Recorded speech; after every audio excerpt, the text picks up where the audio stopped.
But first, let's head to the Uncommon Grounds Coffee House in Saratoga Springs, New York, where a heated conversation is about to begin. Leading the discussion is Keep It Green's environmental journalist, Dale Willman. Let's listen in.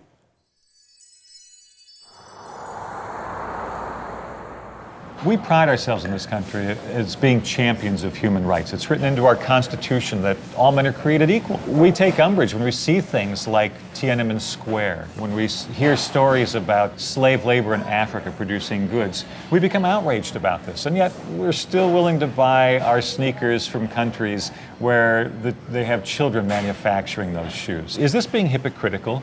Should we support countries that have major human rights abuses? Absolutely, it's hypocritical. I mean, this is not the only country that, has human rights written into its constitution. Just about every country has. The French do. They have no problem dealing with these countries. Sure, it's hypocritical. This may look like a crummy job to you if you are working in what's technically called a sweatshop in China.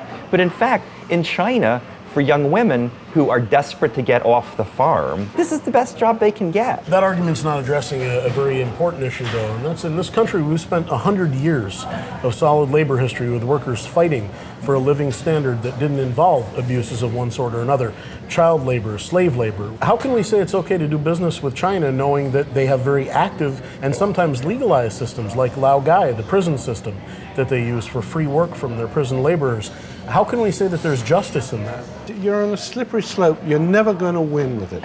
As soon as you introduce human rights into deciding whether you should deal with something or whether you're not, you're always going to come up with a contradiction. What about the other end of that argument, which is a solely economic one? Let's get away from that. Workers in the United States have fought for 100 years, given their blood to this effort to make sure we have some kind of justice for the worker. We say now it doesn't make sense to have that same concern for workers of the world. What is it doing to our working class and our middle class to open ourselves up to competition with countries that have $1 or $5 a day labor?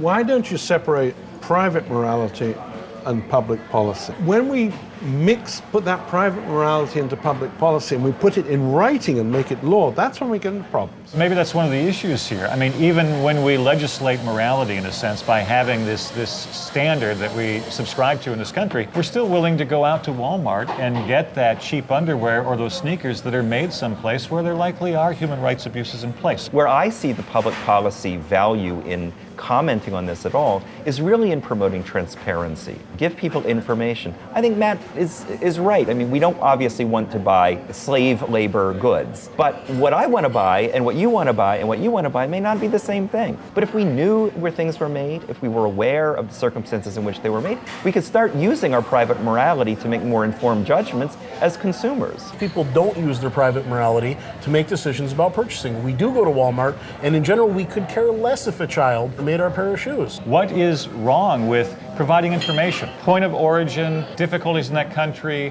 What's wrong with having that kind of labeling so that Americans can then make their own choices based on their private morality that you were discussing earlier? Okay, but you can say that if something is produced in China, but do you have to say by slave labor when it's not? It's your definition of slave labor. That is already prejudicially already decided the case. What I'm saying is we spent 100 years casting off those chains, and it isn't okay for us to set up a new multinational market that allows slave labor to be used to sell us products here. It's taking us back 100 years in time. If you pass legislation here saying that you can't get, for example, something that I know from my childhood in England, cricket bats or footballs from Pakistan where they're made by child labor.